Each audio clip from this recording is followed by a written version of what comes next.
pagi semuanya. Sebelum saya masuk ke materi, mungkin ada pesan ya dari pengajar sebelumnya. Coba cross check. Sama kan? Yang di checklist itu yang sudah presentasi. Oh, kelompok satu enggak? Siap-siap enggak? Tongkat juga. Siapa? Ada kan? Benar ya? Oke, benar ya? Belum ya? Udah. Ya. Kalau yang belum dicek sudah bilang kita di kelompok 1.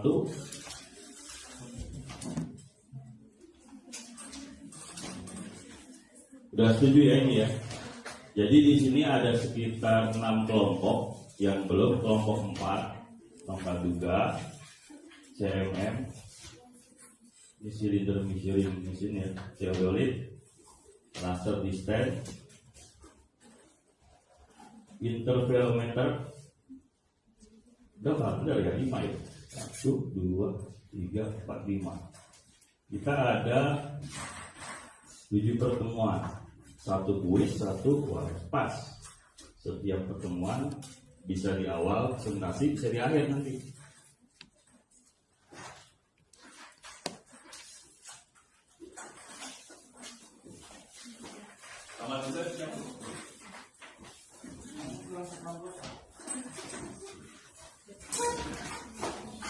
Sebenarnya bagusnya tongkat juga sama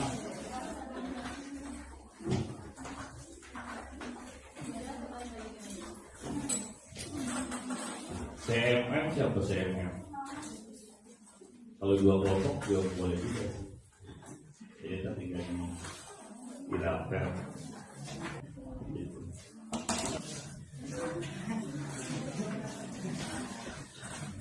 Terus dia berangkat siapa?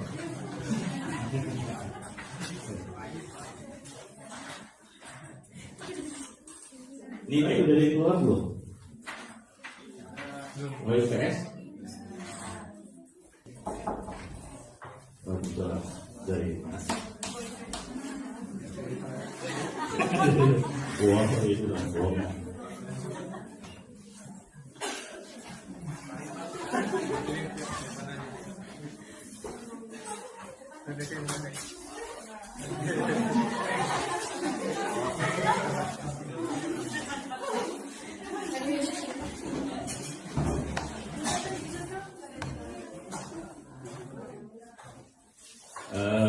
Seperti biasa ya, di metrologi itu ya, ini dari sekian alat ukur nih yang kalian presentasikan. Berarti kalian kuncinya harus tahu teknik pengukuran dimensi kan. Konsepnya bagaimana sih teknik pengukuran dimensi?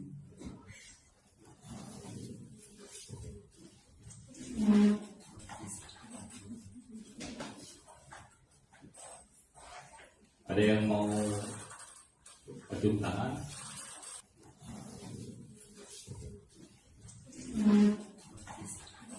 Prinsip saya adalah 1, harus nggak ada tekanan. Nggak ada tekanan sehingga konsep yang saya sampaikan nyampe ke kalian. Kemudian frekuensi beresonansi dengan yang sebelumnya gitu.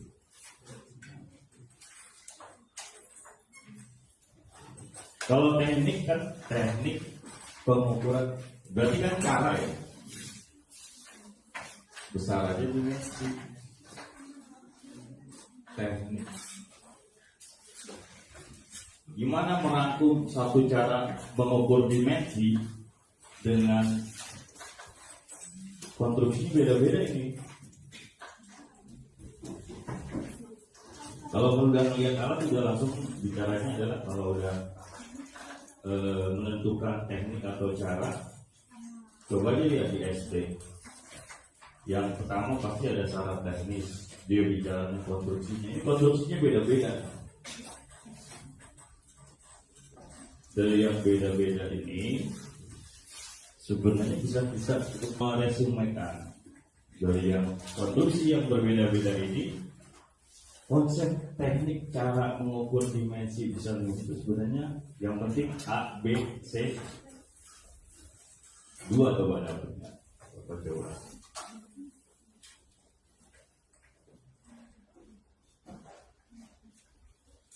Kalau nggak ada yang jawab, tapi gini. Sebenarnya bukan tes, saya salah juga. Kalau saya sebenarnya prinsipnya sama-sama belajar ya. Sama-sama belajar karena yang namanya teknologi itu berkembang. Saya butuh informasi dari kalian juga. 6 pertemuan, 7 pertemuan juga kan. Kira-kira kalian udah presentasi, udah praktikum belum? Awalnya kalian udah bisa ngebedain, berarti kalian berhasil tuh belajar tuh 1 semester tuh kemarin. Ada 1 semester nggak belum? Setengah semester.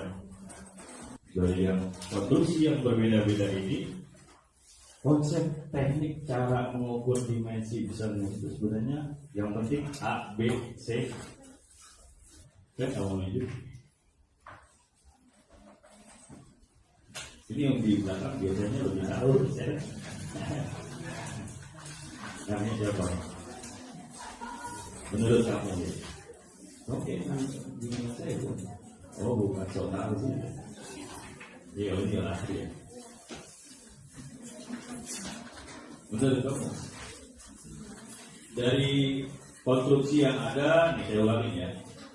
Itu bentuknya macam-macam. Saya udah ngasih clue. Coba aja Mister belajar dengan CMM, konstruksinya gimana. Yang paling enak tuh ngasih contoh, Mister baca untuk bisa tadi akan sama, semua konstruksinya itu bisa jadi 1 kalimat atau 2 kalimat. Gas block juga dengan CMM udah beda jauh tuh konstruksinya. Interferometer. Yang mirip-mirip dimensi apa volume. Pengertian volume sendiri kan M kubik aja itu kan sebenarnya kan 1 M kubik itu kan sebenarnya itu nanti ada pengukuran metode basah, kering. Kalian geometri keringnya geodolis ya. Nah, bagaimana konsep di pengukuran itu caranya aja dibedakan dalam diresumekan. Kesimpulannya apa sih? Yang 1 presentasi, 1 ngobrol lagi. Jadi, kalau presentasi diperhatiin ya. Sebenarnya gampang konsepnya kalau untuk belajar metrologi. Bukan gampang, saya memberi konsep yang mudah. Gampang itu relasi. Pada saya juga menemukan hal yang sulit juga sama. Udah dikasih gambaran yang dipelajari di SD itu apa aja kan? Ada syarat administratif, ada syarat teknis, ada syarat meteorologi. Kalau udah tahu konstruksinya, kita harus mengenal batas yang toleransi yang diizinkan. Tapi kita kan bicara dimensi. Cara pengukuran dari yang berbeda-beda ini bisa dibedakan seperti apa gitu. Kalau saya bicara konseptual, mungkin kalau bicara peralat, ada yang udah ahli juga ada karena dia dulu pernah bantuin misalkan. Belum terbiasa dengan salah satu alat itu. Tapi kalau ditanya konsep, nah itu kan bedanya sekolah SMA dengan kuliah di situ. Gak apa, nama saya salah, gak apa. Siapa yang berani? Saya kalau mau hidup. Menurut kamu? Dari konstruksi yang ada, nih saya ulangin ya. Itu bentuknya macam-macam. Saya udah ngasih clue. Coba aja Mister belajar dengan CMM, konstruksinya gimana, bisa diresumekan seperti apa gitu. Ini sekarang semuanya nih. Nah saya udah ngasih clue tuh 2 itu sebenarnya udah bisa jadi 1 konsep.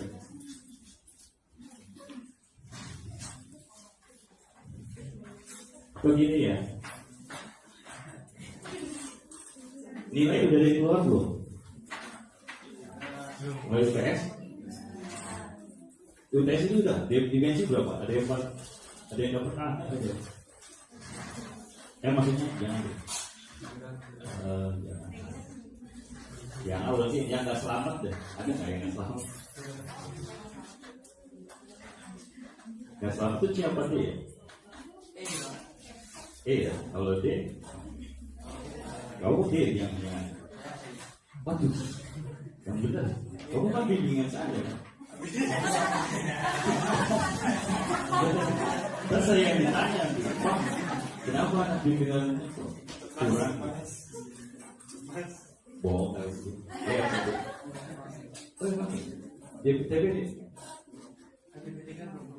Oh, belum keluar. Nah, ini jangan. Coba inisiatif lagi. Dah hilang tuh. Kok hilang ya?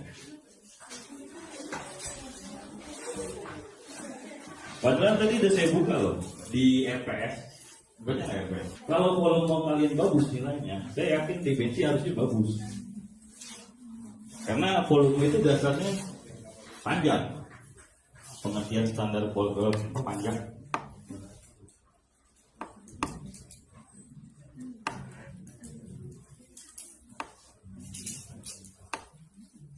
Pak saya bilang, menurut saya bilang apa? Yang dulu saya kalau saya bilang aja nggak bisa jawab,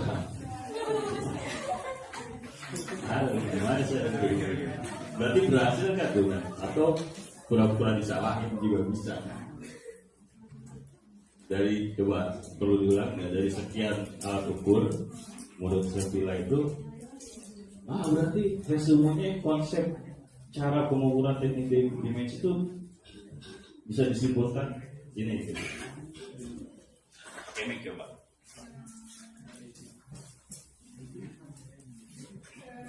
Bikin apa ini? Silakan kalau Pak saya ini. Ada yang bisa bantu saya? Ini udah trouble. Oh ya.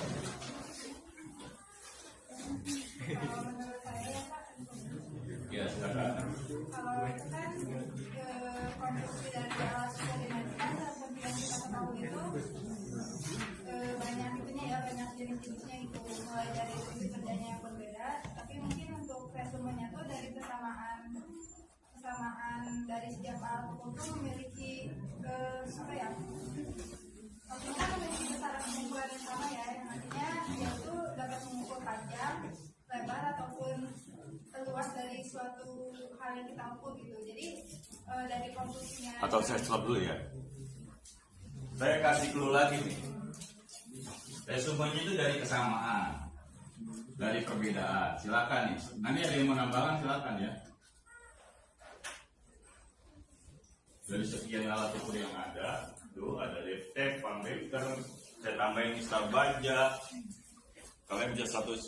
Konsepnya gini lah kalau teknik pengukuran dimensi gitu misalkan. Samaannya tadi misalnya diukur. Apalagi Perbedaannya mungkin bisa jadi dari prinsip kerjanya atau metode cara si alat ukurnya itu. Kalau misalnya pengukuran itu ada yang pengukuran langsung, sudah melihat metode. ada yang langsung sama tidak lakukan. Kalau yang pengukuran itu catat nih, langsung tidak langsung. Coba tadi jangan saya bilang, nggak tahu nih yang lain paham tak? Jadi konsep teknik cara pengukuran dimensi, pengukuran langsung dan tidak langsung. Ada lagi? Itu perbedaannya. Nah, sekarang berarti masuk ke kalau sudah bisa membedakan, jangan-jangan cuma sekedar kalau ujiannya ada dua, bisa pengukuran langsung dan tidak langsung. Bisa, gitu kan? Tapi nggak ngerti perbedaan pengukuran apa tadi? Tidak langsung dan langsung. Langsung itu berarti hasil dari pengukurannya dari alat ukurnya dibutuhkan. Kalau pengukuran besar secara langsung, hasil pengukurannya itu ada prosesnya gitu. Maksudnya ada satu itu kayak kalau ada yang proses, namanya kita sebut yang pengukuran itu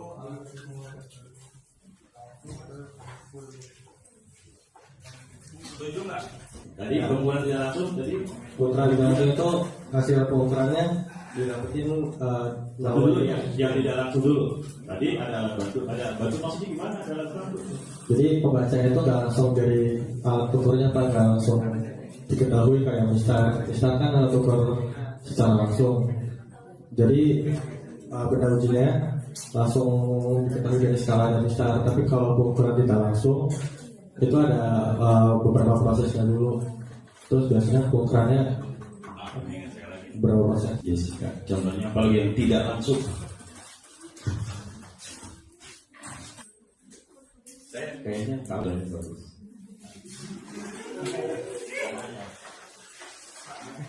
Kalau alat ukur dia langsung itu contohnya Ukuran tidak langsung dengan ukuran dia langsung contohnya itu misalnya kaliber. Terus kalau yang di situ contoh ukuran dia langsungnya mungkin laser distance. bagus nih. Contoh yang dalam banget nih. Alasannya kan tidak langsung. Alat bantunya apa sih kalau laser distance? Kalau saya sering ini, rekayasanya apa? Sehingga dia perlu kan alat bantu bisa dalam bentuk rekayasa kan? Kalau misalnya laser distance itu kan kita pakai cahaya yang dipantulkan dari cahaya itu diikutin ada sudut tertentunya nanti baru diproses di alat ukur. Kalau inside kaliper kan kalau kaliper itu kan jangka solok berarti kayak pengukuran di dalamnya si jangka solok itu ada bagian di dalam untuk rangka luar. Ada suatu konstruksi yang direkayasakan sehingga itu melalui bantuan ada spare part tersebut. Oke, laser kurang lengkap tuh. Ada yang bagus sih kalau bisa jawab tuh laser tuh. Kenapa dia dibilang pengukuran tidak langsung? Yang mirip-mirip laser CMM. Nah, ini yang belum pernah saya lihat ngomong.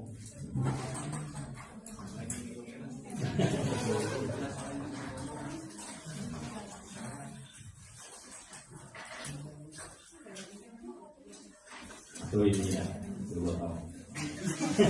Kenapa laser itu pengukuran tidak langsung?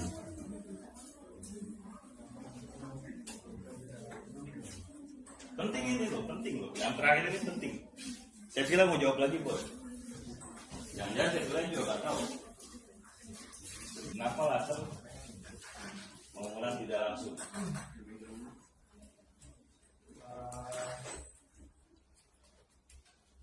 Area Pak. Ayo coba.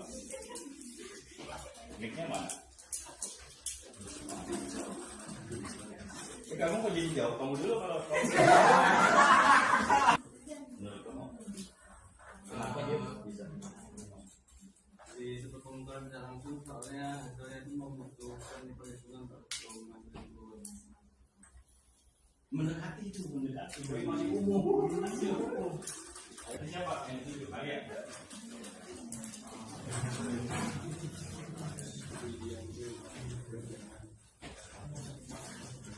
Sayangnya nggak bisa menjelaskan nilainya apa. Nilainya apa? Ini udah mendekati nih tadi. Ada perubahan nilai, bukan nilai lagi.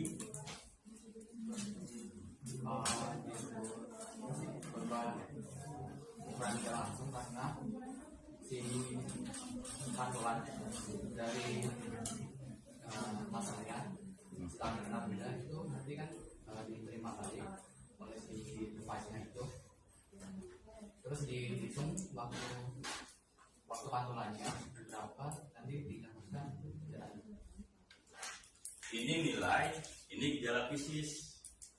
Nah, coba kamu nilai satu cewek. Saya mau jawab. Oh, sebentar. Enggak, satu kelas yang ini satu cewek, ini karena kemauan dia. Tapi nggak tahu ya Pak. Tapi sependapat saya. Ya, kalau mau apa? Jadi kan kalau laser distance itu kan cara kerjanya kan dia pakai lensa kan Pak, pakai laser, pakai laser.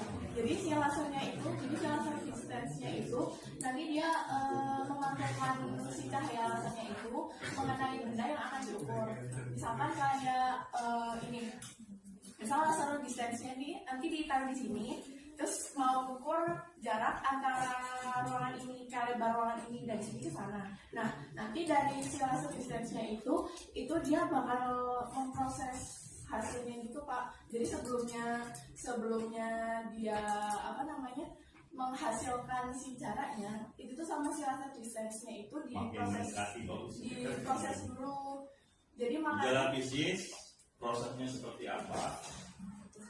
Yang disebut dia tidak langsung, nah itu udah mulai ya, jadi makanya dia disebutnya itu tidak langsung. Terus juga si laser distance-nya itu juga bisa buat menghitung luas gitu Pak. Jadi kalau misalkan menghitung luas itu berarti kan kalau luas kan panjang kali lebar, berarti menghitung dulu panjangnya terus lebarnya, terus nanti si laser distance-nya itu bisa menghasilkan luasnya gitu. Nilai. Udah, saya senangnya kenapa? Udah mulai menjurus gitu, cuma belum to the point. Jawaban tuh harus tak. Nah, itu langsung enak. Oh iya, benar juga ya.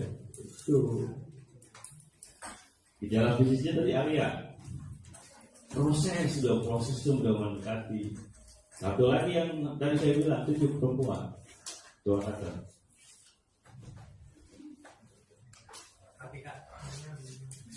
Ketika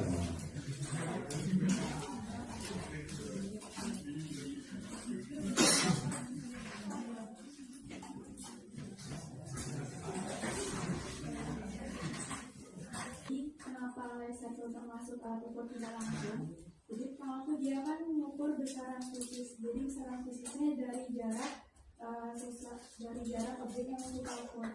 Jadi dari jarak itu dia kemudian diolah kemudian nantinya bakal diubah menjadi besaran dimensi seperti panjang ataupun ukuran sudut seperti itu. Terus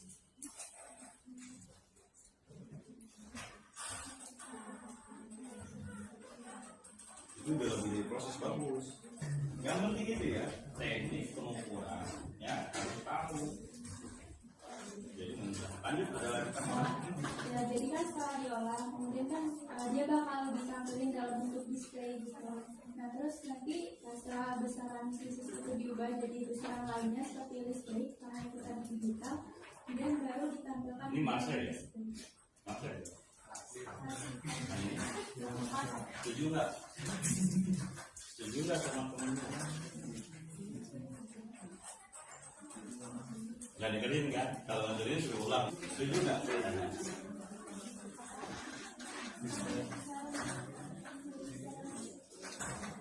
Alasannya kalau setuju?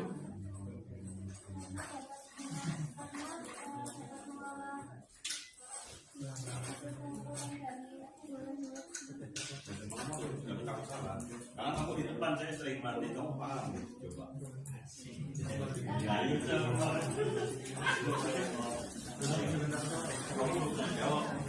Orang satu setuju nggak?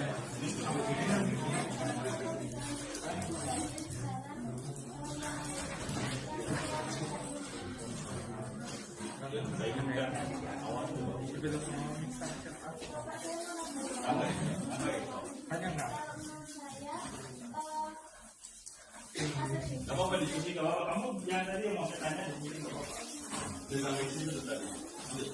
Menurut saya laser difusor itu kan memancarkan sinar laser ke sebuah target. Nah nanti pantulan sinar dari permukaan target akan ditangkap oleh tadi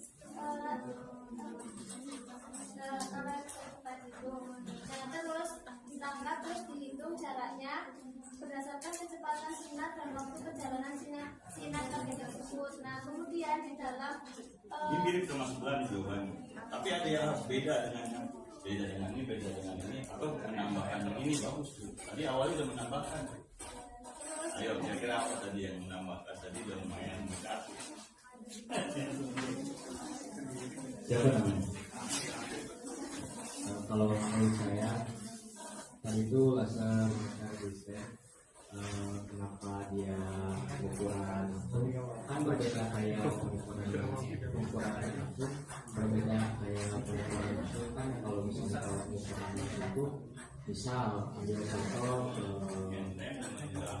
ya ambil contoh kan langsung ada pengukurannya di situ kayak ada nah kalau laser digital kan dia ya pakai laser tuh terus nanti kan pengukurannya tuh berarti sampai lasernya tuh kena sama benda yang mau diukur jaraknya. Nah maka disebut pengukuran tidak langsung karena butuh pembanding tadi yang di sebelum baru.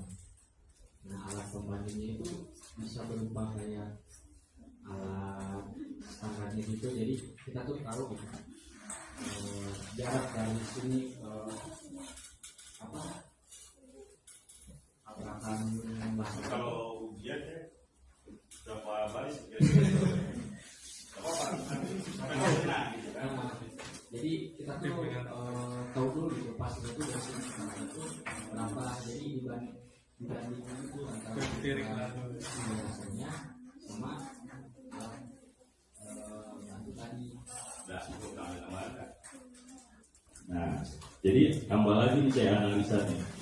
Ternyata ya, sepertinya saya ini kan salah satu bentuk kreasi dari dosen ya. Saya coba satu-satu saya coba kalian menemukan satu teknik pengukuran dimensi. Kalau kalian dengerin yang tadi ngomong tuh, kamu jadiin satu aja semua. Satu, wah itu udah saya kasih hak itu.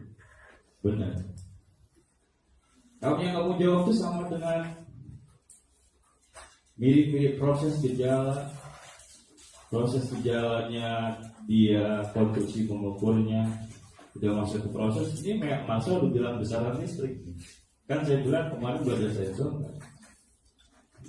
ada alat bantu namanya transducer berubah besaran fisis itu bagus tuh tadi ada yang bilang dari besaran fisis ya dia nggak langsung ada satu teknik gimana merubah kalau yang langsung beda coba aja misal baca dulu satuannya sama.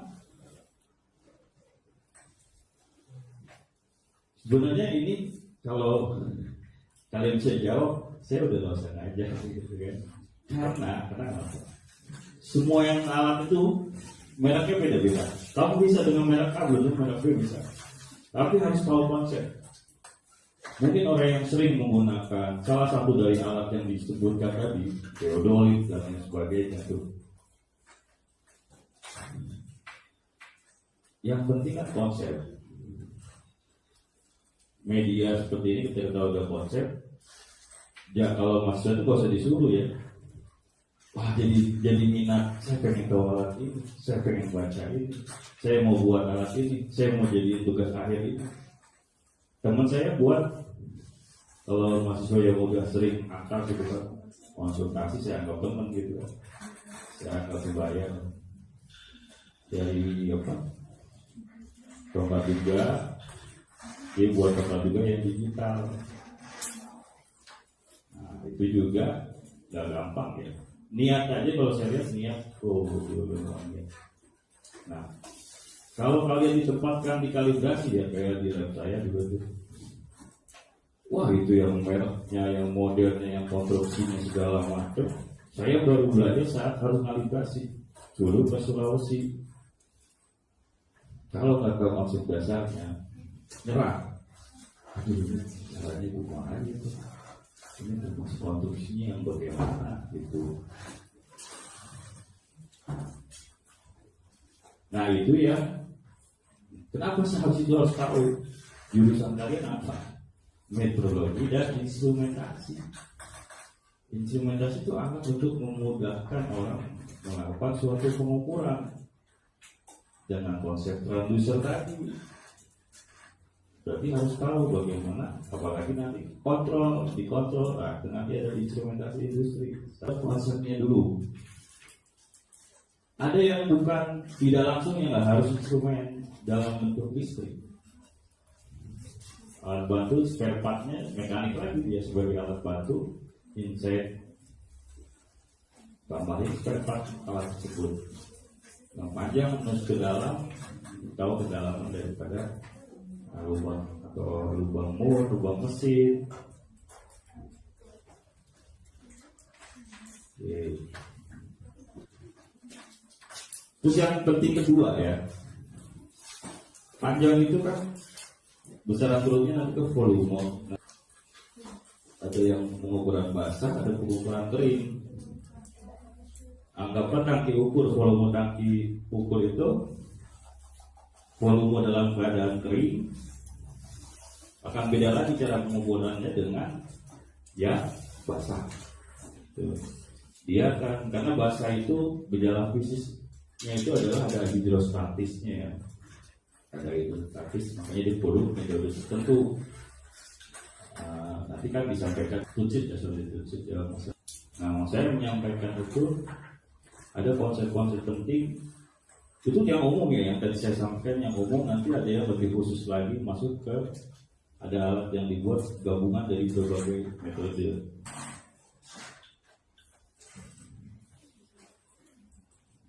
Yang kedua, untuk memudahkan kalian juga, selain tadi pengukuran, konsepnya adalah langsung dan tidak langsung. Ada lagi yang penting, saya membedakannya supaya kalian mudah memahami ya. 5 pengukuran panjang di bawah 5 meter atau di atas 5 meter. Ini lihat konstruksinya, nggak sembarangan orang pengukuran di bawah 5 meter. Lebih kecil ya, ada yang lebih besar, ada yang lebih kecil. Semakin kalian bisa membuat satu konsep, itu akan memudahkan kalian nanti di lapangan kan. Apalagi ada yang bidangnya 2 dimensi, 3 dimensi ya. Saya belum masuk ke semuanya. Yang diukur apa sih bedanya 3 dimensi? Enggak cuma panjang, pengen sudut juga misalkan. Dimensi itu udah 3 dimensi itu udah masuk sudut kan. Yang paling utama yang 5 di bawah 5 meter pengukuran meter kayu ya.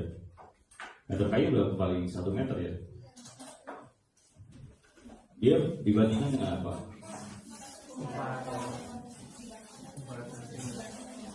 Kalau ban ukur bandingan dengan apa? Hah? Berapa? Komparator? Bedakan pembandingnya. Konstruksinya itu ketika 20 meter akan lebih rumit. Maka dia butuh daya lengket dan lain sebagainya. Dia butuh beban supaya tegang dan lain sebagainya itu kan. Terus dia bisa kita bedakan dari panjang. Dia nggak mungkin, dia akan memuai nih 20 meter komparatornya kalau nggak kayak kereta api itu kan pasti kan ada di potong-potongnya. Itu butuh teknik juga. Kenapa perlu disampaikan? Kalian kan ibaratnya harus sering-sering buat alat ukur kan. Kok 5 meter harus begini konstruksinya, kok 20 meter harus begini. Perbedaannya jelas. Nanti ada yang geometri tadi, tangki ukur itu udah bentuknya geometri di 3 dimensi. Nanti tekniknya ada yang dari atas jari-jarinya diukur. Kemudian kalau geometri itu dia nggak kayak misal jari-jarinya aja enggak, jadi dia satu bidang itu nanti dibagi-bagi itu. Kalau dipengok atau misalnya terbuat dari itu kan pengaruh nih, panjangnya kan beda. Nah ini ada tekniknya juga nanti. Di lingkaran itu juga nanti ada tekniknya, nanti diajarin. Kalau itu kan tambahannya, tucit, zoom itu tambahan. Karena itu di penerap yang persyaratan S1. Nah, jadi kalian dikasih juga supaya bisa bantuin nanti ketika di lapangan. Nah, selain teknik cara pengukuran, kalian juga harus tahu nih teknik pengawasan. Bagaimana teknik pengawasan yang ada di kita? Itu dimensi itu. Saya tanya sekarang, sertifikat verifikasi dengan sertifikat kalibrasi sama? Ini konsepnya udah ke pengawasan ya, SCK-nya. Saya kira di luar negeri ada sertifikat kalibrasi, ada sertifikat verifikasi kan? Verifikasi ada, bentuknya sama. Verifikasi itu dikeluarkannya kan metode belajar ya. Nah, kalau ini kan dari administratif ya. Makanya yang kita perlu tahu filosofinya itu, kita itu jadi suatu ST aja kan sebenarnya dia mengadopsi dari standar tertentu. Kita mengadopsinya udah benar apa belum? Makanya saya mau tanya gitu kan. Ketika saya tanya sama nggak sertifikat sekaligus dengan verifikasi? Apa cuma beda yang mengeluarkan? Ketika yang di UML ke SNU itu namanya sertifikat verifikasi. Itu ide adopsi dari kita sendiri terobosan. Ketika di SNSU alatnya mau menguji yang di UML, dia harus ke tingkat yang oke, kita ikut cara mereka ya. Dia harus diverifikasi ke misalnya QWP. Tapi saya nggak setuju verifikasi dia. Kecuali QWP nggak punya alat lagi. QWP nggak punya lagi ya namanya kemampuannya jadi apa yang sama verifikasi. Oke, setuju. Yang mengeluarkan beda. Benar nggak saya bilang? Yang mengeluarkan beda. Isinya nggak ada yang bikin sana kan? Tapi ini penting loh.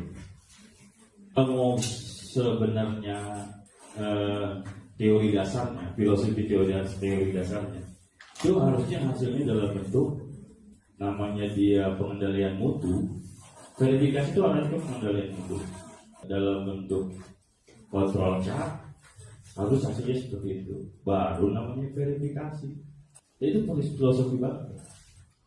Sama kayak kemarin saya terangin ya. Kategori verifikasi itu interkomparasi, apalagi UBLK. Kalau sebenarnya gini, UBLK itu udah antar laboratorium,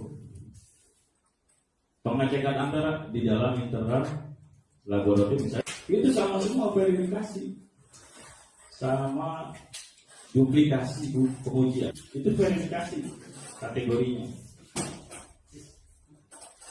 Itu harusnya hasilnya dalam bentuk namanya dia pengendalian mutu. Verifikasi itu harusnya pengendalian mutu dalam bentuk kontrol chart, harus hasilnya seperti itu. Baru namanya verifikasi.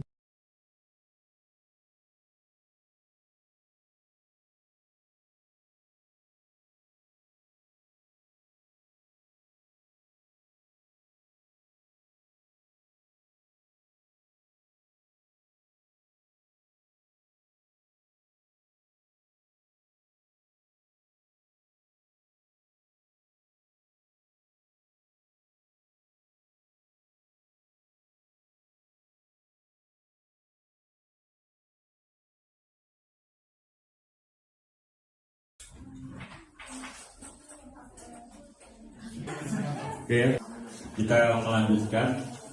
Kita masuk lebih jauh lagi.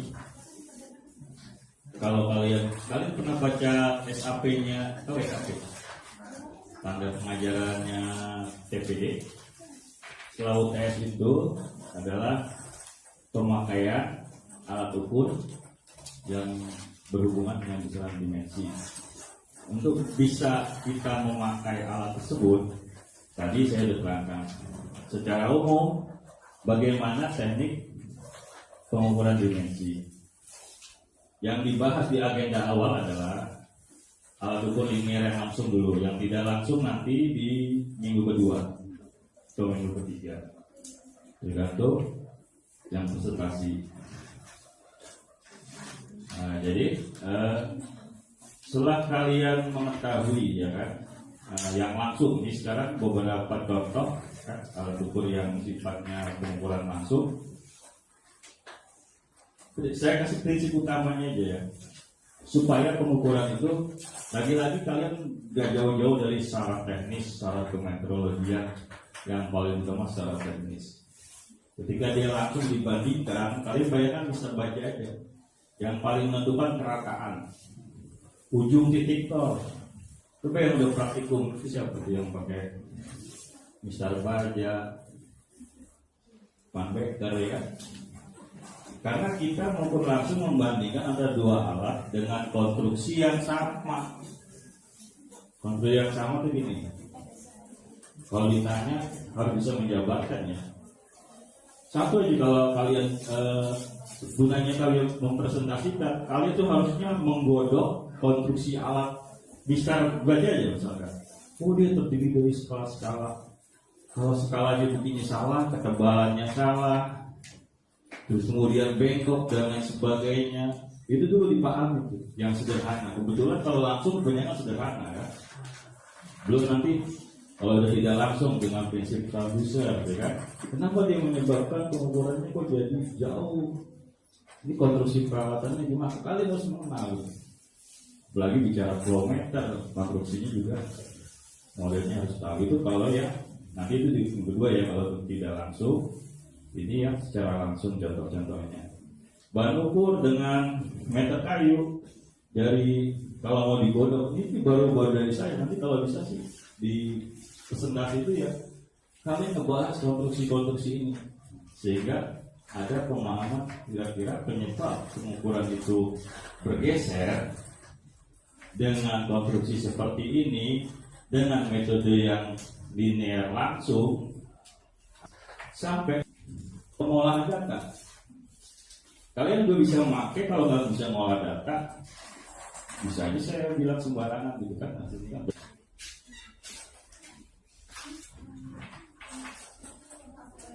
Ada kayu sudah ada dicoba, sudah divaksin ya. Itu yang penting itu tadi gini. Apalagi kayu ya, sifat kayu bah. Nah, konstruksi itu lagi-lagi kalau kalian di lapangan menemui masalah, bahan nomor satu. Kemudian kalau dia sudah bentuknya instrumen, sebuah instrumen, ini alat ukur ya. Kalau instrumen itu udah berubah kebesaran listrik, konstruksinya juga akan berbeda. Kalau ini yang paling berpengaruh apa? Mudah terhapus, ya kan? Kalau pakai ini, kalau di pelayanan itu gini, contoh masuk meter kayu misalkan, itu sebelumnya kalau menggunakan pelayanan standar, kan kali banyak SUMM juga ya. Dulu namanya SUMM, Zoom. Jadi dari mulai penerimaan contoh sampai pengujian sampai kepada pembuatan sertifikat itu ada aturan ISO 17025. Dilihat dari dua sisi dulu, dari sisi persyaratan teknis, persyaratan manajerial. Nah, itu jangan dianggap enteng. Akhirnya kenapa perlu dikenalkan? Akan berpengaruh nanti ketika jumlah yang kita mau uji itu banyak. Kalau manajemen, persyaratan manajemennya nggak dipenuhi, sebelum diuji dia harus diperiksa. Konstruksi alat itu harus diperiksa. Coba lihat secara teknis, dia memenuhi standar meter kayu yang dipersyaratkan nggak di dalam ST, jarak skala. Yang enak gini kalau teman di berbagai pengalaman, kalau teman-teman di lapangan tuh mereknya udah terkenal, daya tahannya bagus, dia udah nggak mau lagi ini, udah langsung kerjain. Kalau terutama yang merek-merek baru nggak kenal terus aneh, kadang-kadang ada yang melengkung, ada yang, nah gimana kita cara makainya kalau melengkung? Ya nggak bisa, di depan tuh harus ditolak. Alatnya rusak, masa mau kita uji? Nah, kalau udah tahu mulai dari teknik cara mengerjakannya, pengujiannya gimana, cara penerimaan contohnya, ketika udah bicaranya institusi kan, BKD meter kayu, kemudian ada syarat. Ketika dia udah tinggal sebagai apa nih? Cuma sebagai saya sebagai mahasiswa tugas akhir, ya perlu nggak kira ada BKD?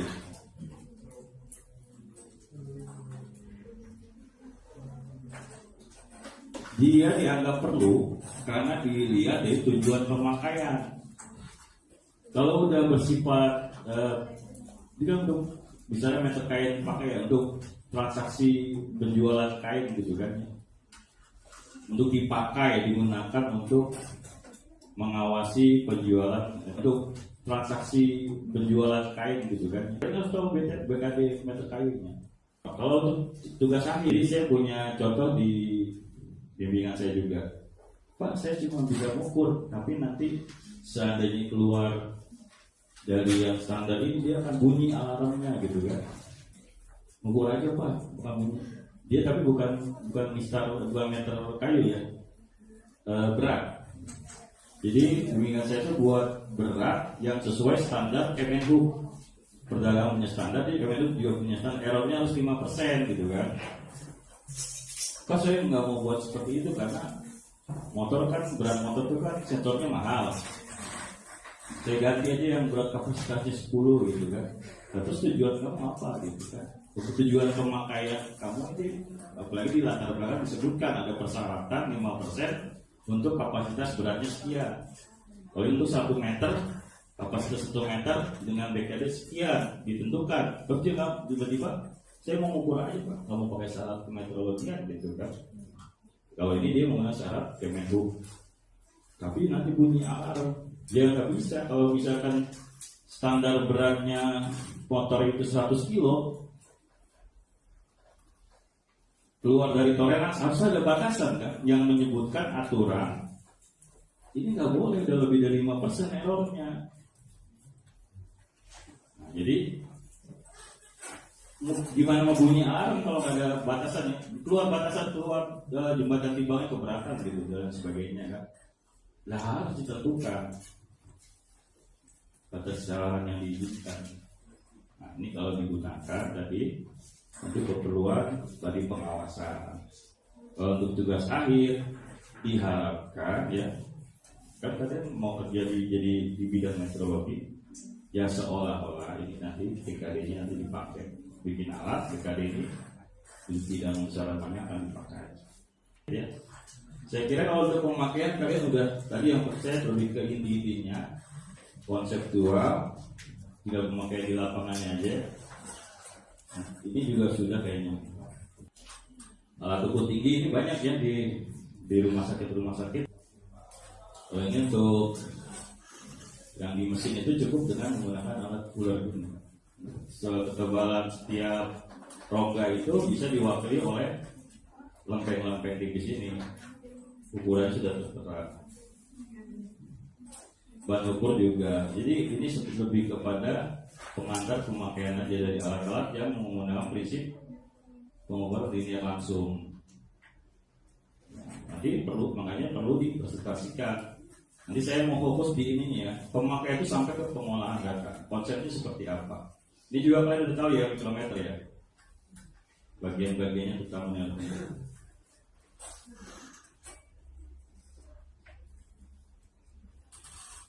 kalau di Tenera ini juga nggak sering nggak ya? Nanti sedikit dikalibrasi.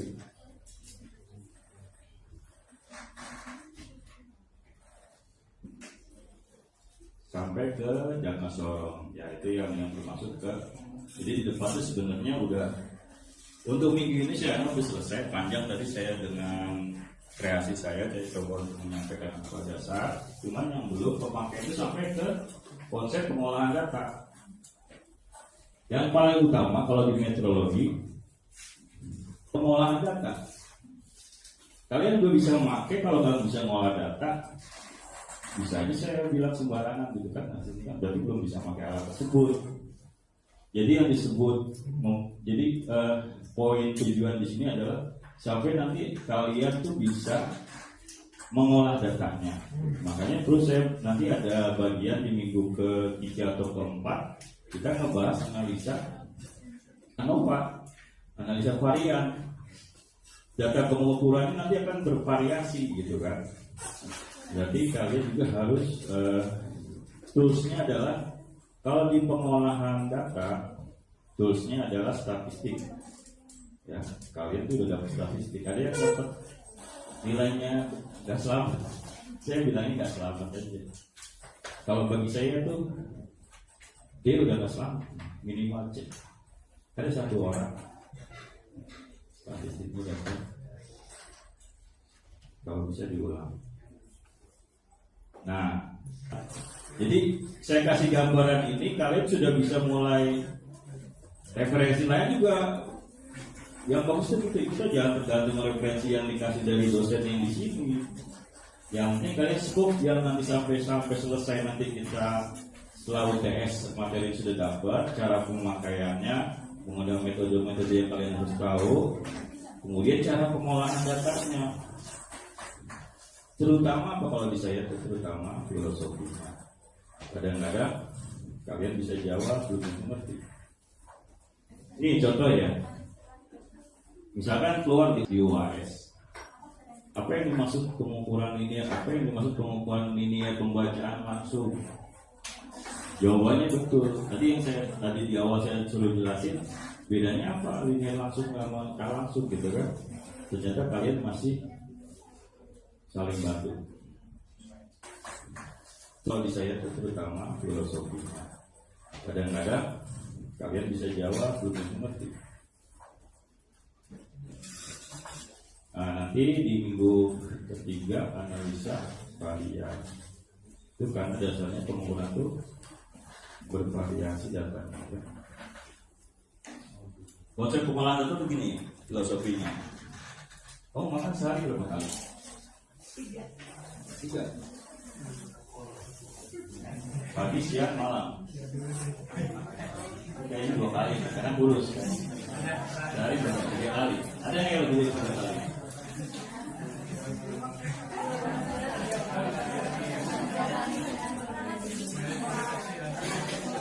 Saya mau ngambil data dari teman-temannya.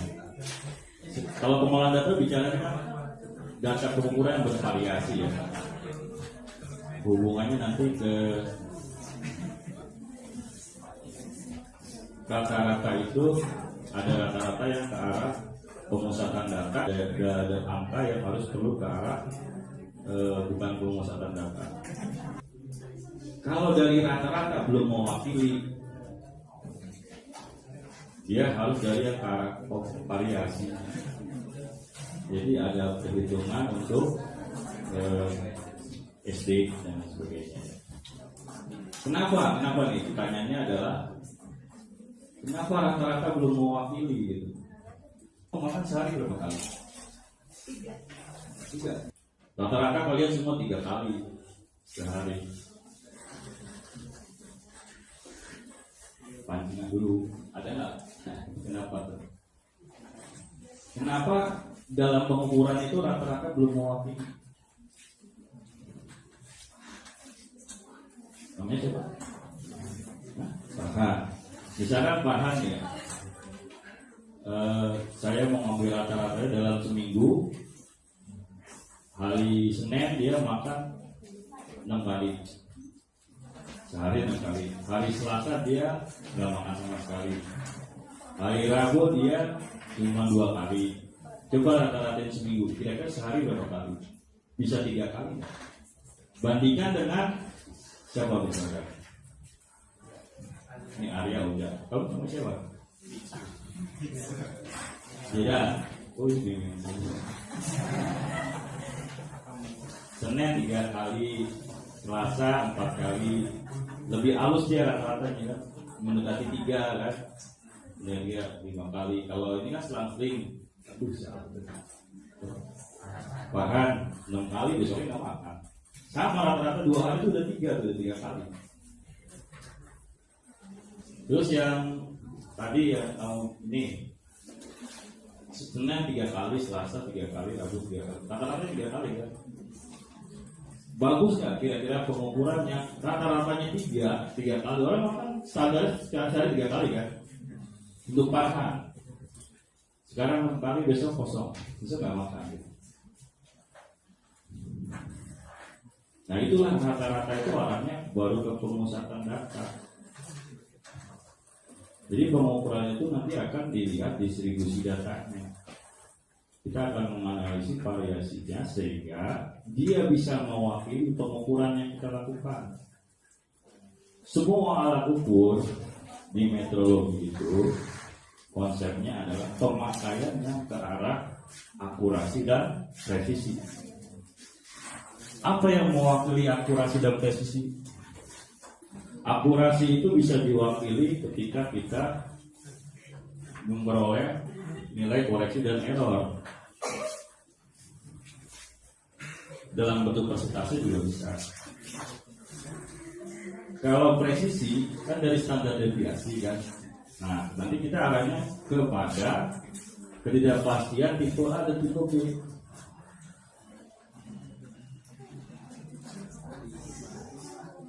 Kalau mikrometer, jangka sorong, kalau di meteorologi industri itu banyak menghitung ketidakpastian. Nah, pengolahan tipe A dan tipe B ini nanti dia kita lihat distribusinya masing-masing kan. Dapatlah suatu range. Konsep awalnya gini. Kalian udah belajar kan? Ini di materi apa ya? Kesalahan itu ada berapa macam? Kesalahan pengukuran. Itu pelajaran apa? Mata kuliah apa? Ada yang pernah nyampein itu Pak?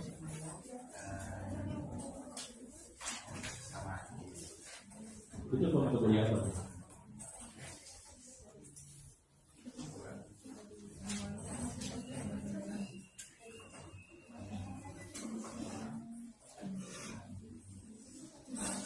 Kalau statistik itu pasti ya. Berarti waktu itu yang ada siapa? Pak Haji.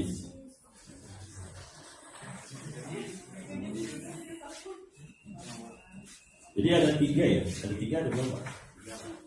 Apa aja coba? Sistematis, acak atau random ya? Satu lagi cross error ya. Ilmuwan dulu itu sejarah historikali gini. Pasti kita harus melihatnya dari sisi yang lain, bukan hanya yang benar. Yang nilai salahnya itu belum punya satu konsep angka yang harus ditentukan. Pengukuran itu ada kesalahan.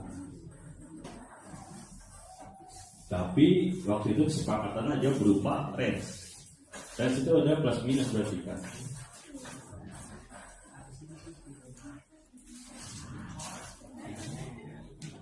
Kalau kesalahan alat di dalam pengukuran sistematik itu bisa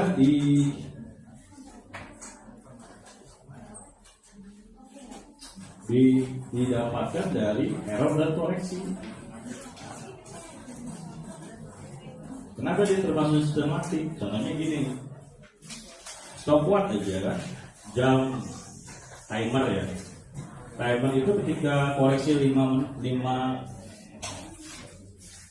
menit dia ada setelan setting untuk merubah. Kalau dia kurang 5 menit harus ditambah 5 menit di konstruksi timernya. Ada settingan dari atau yang di PUBBM. Itu errornya berapa dia masih bisa disetting, kelebihan kekurangan itu sistematik. Masih bisa kita siasati dengan justir ya. Kalau udah acak, keberulangan itu random maksudnya.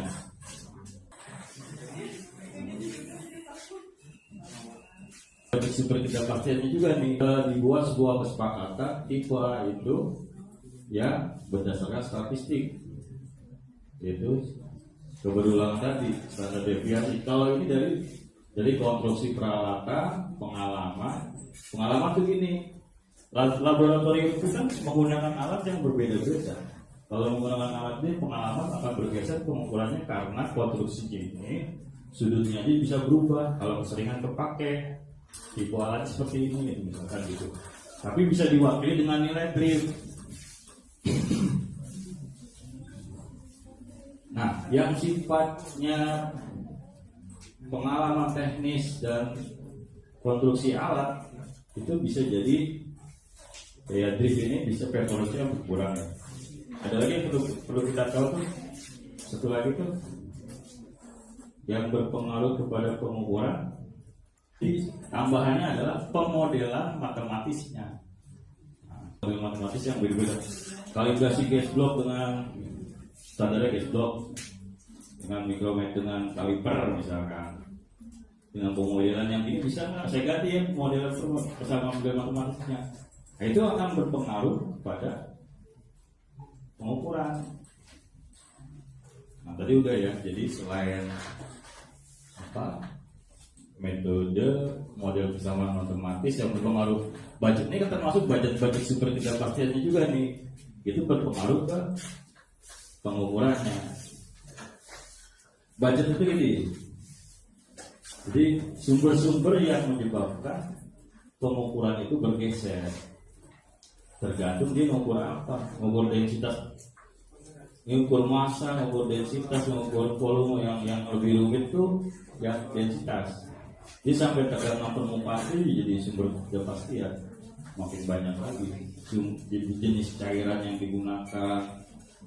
Jadi pemodelan itu juga tergantung dari kita mau mengukur apa. Mata kuliah yang terakhir kalau itu cuma itu. Konsep utamanya tadi antara yang langsung dan tidak langsung. Kemudian saya membagi dua juga ya konstruksinya. Ada yang panjangnya kurang dari 5 meter atau 20 meter konstruksinya akan coba cari alat karya pelajari. Jadi konstruksinya kok bisa akurat gitu. Gimana kalau kalian sudah buat bikin itu? Gitu. Nah itu ya. Teori sudah presentasi. Belum ya?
Sekarang ya masuk ke pertemuan materi berikutnya. Kalau kita mengelola laboratorium, setelah kita memahami ini penting pengukuran yang benar.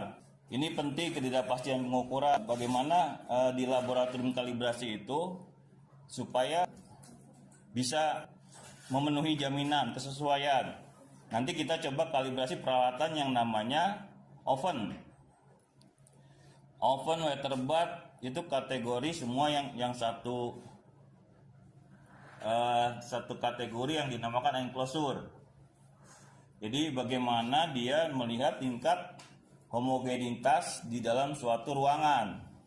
Ruangan open juga ada yang open yang sedang, ukurannya kecil, sedang, besar. Begitupun water bath.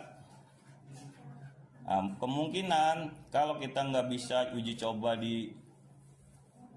atau nggak ada jadwal, kita simulasi aja bagaimana kita melakukan kalibrasi. Sebenarnya saya mau ngarah ke meter kadar air ya. Meter kadar air itu menggunakan metode open, jadi kalian harus tahu mengkalibrasi open juga. Nah ini masih ada berarti berapa pertemuan lagi? Oh tinggal 2 ya, 1 2 berarti cuma open aja, open. Kemudian masuk ke kadar air. Saya sudah menyampaikan jaminan kesesuaian pengukuran ya. Terkait jaminan kesesuaian pengukuran, bagaimana laboratorium bisa menjamin? Saya coba alurnya dari awal tuh kalian harus bisa runut. Bagaimana bisa menjamin laboratorium itu punya kompetensi? Itu ada standar acuannya ISO 17025. Nah itu historikalnya dia mengalami beberapa perubahan 2005, 2008, 2017 ya. Kalian sudah buat tugas, perbedaannya itu yang pernah saya sampaikan juga. Kenapa diambil fokus pada ketidakpastian pengukuran? Dari klausul yang ada di ISO 17025 itu banyak yang kalian harus fokus utama kenal, terutama perubahan antara 2005 dan 2017.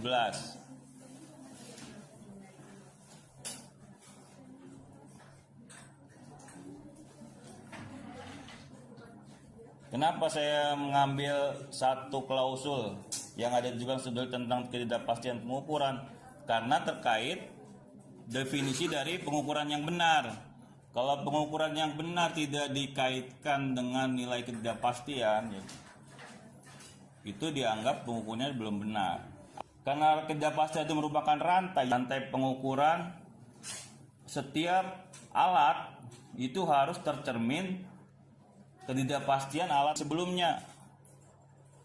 Makanya perlu untuk menjamin laboratorium dilihat dari pengukuran yang benar, kemudian rantai ketidakpastian, artinya dia punya ketertelusuran, peralatannya harus bisa dipertanggungjawabkan. Nah itu berarti harus memenuhi persyaratan yang ada di ISO 17025. Semua yang ada laboratorium itu harus bisa memenuhi persyaratan ISO 17025. Nah, kemudian kita masuk ke regulasinya secara keseluruhan. Itu klausul utama jaminan mutu, jaminan kesesuaian itu klausul yang perlu kalian ketahui sebagai konsep kenapa pentingnya kompetensi laboratorium, yaitu jaminan kesesuaian dan pengukuran ketidakpastian. Nah, di luar itu juga bukannya nggak penting, itu perlu, yang sangat penting tadi dua hal itu, klausul tersebut. Kemudian banyak regulasi yang ada di pengelolaan lab yang perlu dipenuhi. Kalau 2005 dibagi dua ya, persyaratan manajemen, persyaratan teknis. 2018 semua udah ke persyaratan proses. Proses dari contoh masuk sampai menghasilkan suatu sertifikat. Nah, saya hubungkan sekalian, jadi saya nggak perlu yang beririsan dengan kuliah sebelumnya kita gabungkan adalah tadi karena kita melakukan kalibrasi peralatan berarti kita harus mengetahui konsep bagaimana mengevaluasi ketidakpastian pengukuran. Berarti kita harus tahu ANOVA, analisis variat, teori statistik, karena kita menggunakan tools statistik. Jadi saya gabungkan ya sampai yang kemarin pertemuan TPD yang udah masuk ke TPD itu keempat juga ya. Jadi saya gabung jadi satu nih. Nah, ini sudah sekedar mengingatkan ya, kompetensi pengukuran yang benar syaratnya adalah harus ada nilai ketidakpastian pengukuran dan tertelusur. Itu baru dikatakan pengukuran yang benar menurut konsep dari ISO 17025. Ketertelusuran tadi sudah ya, yang disebut adalah ada ketertelusuran meteorologisnya. Dia merupakan rantai yang tidak terputus. Ini keluar ya nanti di ujian simpel, tapi sebenarnya bisa mewakili konsep kenapa kita harus memenuhi persyaratan kompetensi laboratorium. Nah, itu yang karena dia merupakan rantai, dia penjelaran itu berarti nilai yang sudah didapat oleh suatu laboratorium, nilai koreksi, nilai ketidakpastian harus include nanti di dalam perhitungan pengukuran selanjutnya. Jadi itu sebagai suatu penjalanan rantai dari atas sampai ke bawah. Nah, untuk bisa mengetahui konsep dari pengukuran ketidakpastian, ini saya beri gambaran basic konsepnya seperti apa. Itu dari teori kesalahan. Kita mengenal teori kesalahan itu ada dua. Kesalahan sistematis sama kesalahan random. Ada lagi gross error. Yang dua ini itu akan dijabarkan di dalam suatu perhitungan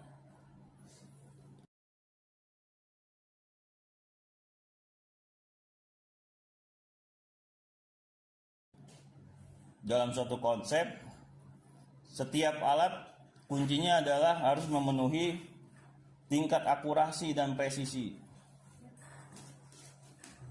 Nah, bisa dilihat dari mana? Dari kesalahan pengukuran. Pengukuran yang kita gunakan dengan alat ukur tertentu, setiap pengukuran dilakukan pasti punya nilai kesalahan, atau yang kita sebut gini, setiap orang itu merasa ragu dengan pengukuran walaupun dia sudah yakin dengan alat yang digunakan. Berapa nilai keraguan tersebut? Seberapa besar? Kalau di konsep statistik kan kalian sudah kerjakan. Jadi kalian harus mengenal nilai mencari nilai alat yang lebih akurat dan presisi itu tidak hanya dilihat dari sisi nilai rata-rata, karena rata-rata sifatnya adalah pemusatan data. Kita lihat dari variasi ya. Variasi itu juga nanti gini, ada yang bersifat variasi untuk per sampel, ada variasi di dalam populasi. Kalau misalkan kita bedakan ya, kita bedakan antara kalibrasi, harusnya memang dibedakan. Kalibrasi itu selalu untuk mencari hubungan mana yang lebih akurat dan mana yang lebih presisi. Definisi kalibrasi apa? Kalau menurut statistik memang hubungan antara nilai X dengan nilai Y. Kalau menurut saya itu definisi statistik. Makanya gini, sering saya lebih ke substansi ya. Yang disebut kalibrasi adalah kalau menjawabnya adalah hubungan, mencari hubungan antara nilai X dengan nilai Y. Benar memang secara statistik harus lebih lengkap. Ketika kita membandingkan dengan instrumen atau alat ukur, yang saya sudah pernah nyampaikan juga di kelas lain, jenisnya termasuk kategori sebuah alat ukur yang sifatnya misalkan kita bisa bedakan tidak gitu alat tersebut. Ternyata di dalam teori dibedakan. Ada berupa bahan ukur. Bahan punya nilai, beda dengan alat ukur. Alat ukur dengan mekanisme bekerja tertentu dia bisa mengukur. Apalagi dengan konsep pengukuran langsung tidak langsung, itu bisa dihubungkan. Kalau langsung itu dia tanpa ada fungsi transducer, jadi dia secara langsung. Tapi kalau yang nggak langsung, dia pasti ada perubahan secara fisis ke besaran lain yang bisa dideteksi dan ditampilkan dalam suatu display. Itu transducer yang sifatnya ke arah transmisi elektrik. Perubahan ada juga nanti transmisi mekanik. Tadi bagus tuh, yang saya sudah pernah nyampaikan juga di kelas lain. Pak, bedanya transducer dengan nama sensor apa Pak gitu? Kalau arahnya ke transducer mekanik, karena saya bedakan dua. Pada umumnya transducer itu harus yang ke arah perubahan elektrik. Tapi ada juga yang menerjemahkan transducer itu dalam suatu mekanik. Transmisi mekanik, kayak menggerakkan suatu mesin, dia ada mesin penggerak, dia ada transducer mekanik yang merubah penggerak utama ke arah gerakan fiber. Kalau di alat ukur itu misalnya sigma, kita mengukur kedalaman itu dengan bantuan ada yang masuk ke celah, misal sulit, lubang-lubang mesin yang sulit diukur. Nah itu nggak langsung karena ada bantuan spare part dari alat sigmat atau kaliper. Nah, jadi kalian kalibrasinya membandingkan apa dengan apa? Kalau ditanya definisi kalibrasi, benar hubungan antara X dan Z, hubungan antara X dan B. Cuman dia merupakan serangkaian kegiatan apa?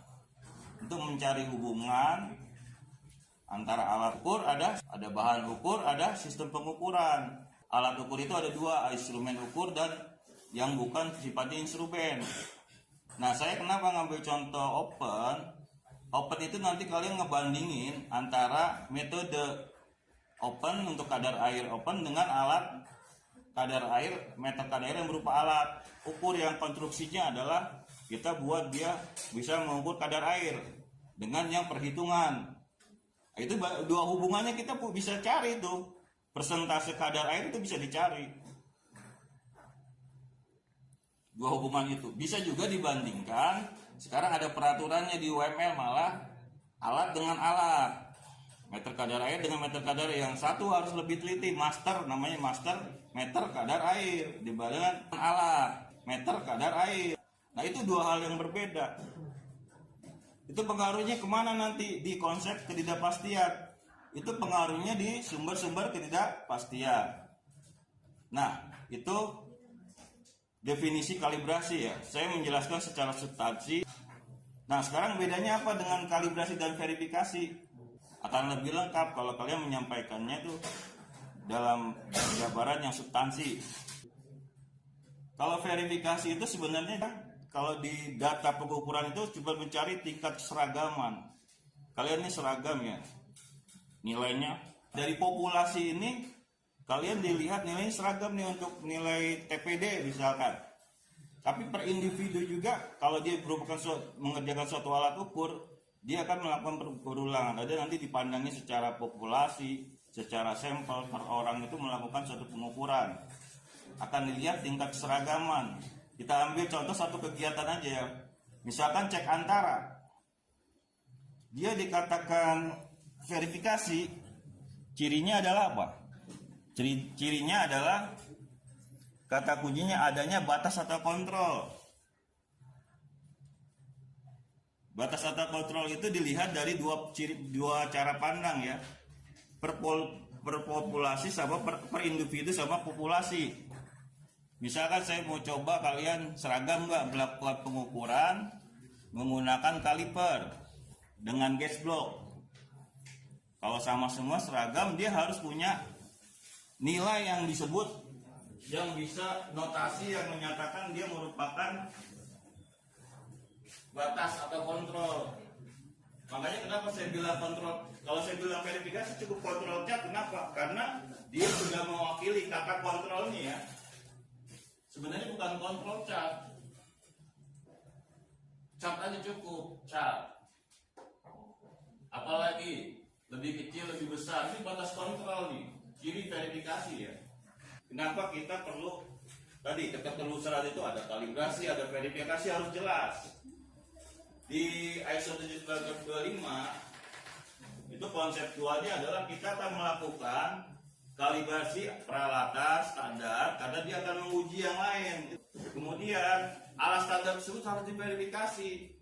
Makanya dia punya pola persyaratan notasi yang digunakan. Kalau verifikasi itu mencari tingkat seragam biasanya berupa cat atau batas lebih kecil atau lebih besar ya. Kemudian dia memandangnya kalau dia kontrol cat, cek antara misalnya 10 hari pertama, 10 hari kedua, dia punya SD ya, SD populasi, ada SD sampel kan. Nah ini dia ciri daripada verifikasi, apalagi ditambah nih yang paling jelas nih, ada batas atas, batas bawah, itu verifikasi. Verifikasi yang dimaksud dari kegiatan penerap, dia analisis error. Sekarang saya tanya, analisis error ya, BKD-nya meter kayu, tera berapa? Plus minus 1 tera ulang, itu nentuinnya gimana itu? Ada perhitungannya apa memang dari sananya? Kalau PUBBM berapa? Nah, merumuskan ini itu masih dalam kategori kegiatan analisis error untuk penerap. Ini nggak sembarang, ada panketnya nih. BKD meter kayu plus minus 1 mm tera. Kalau PUBBM berapa? Berapa persen errornya? Sebenarnya dia kalau dilihat cara pandang kesalahan, teori kesalahan, dia masih dalam kesalahan sistematik. Antara error dan koreksi itu masih bisa dijustir, masih bisa lebih baik. Kalau semua kesalahan yang sifatnya sistematik bisa dilakukan pengkompensasian untuk lebih baik, yaitu dengan justir misalkan, atau dirubah settingnya. Ingat ya, teori kesalahan itu gini kan, ada kesalahan sistematis, ada kesalahan random. Nah, random ini kan sebagai sumber ketidakpastian nih. Nah, di sistematis juga nanti ada yang namanya yang diarahkan ke ini fix ya. Kalau error sama koreksi fix, dia nilai yang fix. Di sistematis juga nanti ada drift misalkan. Banyak faktor-faktor sebagai sumber ketidakpastian ini digabungin jadi satu ketidakpastian, satu alat. Itu kalau saya pernah saya ajarin di semester kemarin ya. Nah itu konsepnya gitu. Jadi ini nanti penulisannya gini, jadi kalau ada faktura error dan koreksi plus minus 95-nya. Ini presisi misalkan tipe A. Tipe A itu adalah dari standar diapresiasi. Kalau tipe B dia udah kayak drift, sifat teknis alat dan pengalaman. Kalau duplikasi pengujian itu banyak menggunakan Z-score. Nah, kalau kalibrasi itu nggak jauh-jauh dari N-number. Ini ada koreksi dari referensi, ya kan? Di sini ada U95 yang dibandingkan. Nah, ini udah pasti udah banyak nih SD-nya. Ada SD sampel, ada populasi, itu pasti dia terolah dalam satu pengolahan data. Itu ciri juga, ciri verifikasi. Nah, itu konsepnya gitu. Jadi dibedakan, kenapa perlu dibedakan? Supaya kalian bisa memahami 1725 itu gini. Oh, ternyata kita punya kewajiban selain kalibrasi, verifikasi alat kita juga. Supaya apa? Alat kita bisa dipertanggungjawabkan. Sehingga jaminan kesesuaian pengukurannya bisa aman, diakui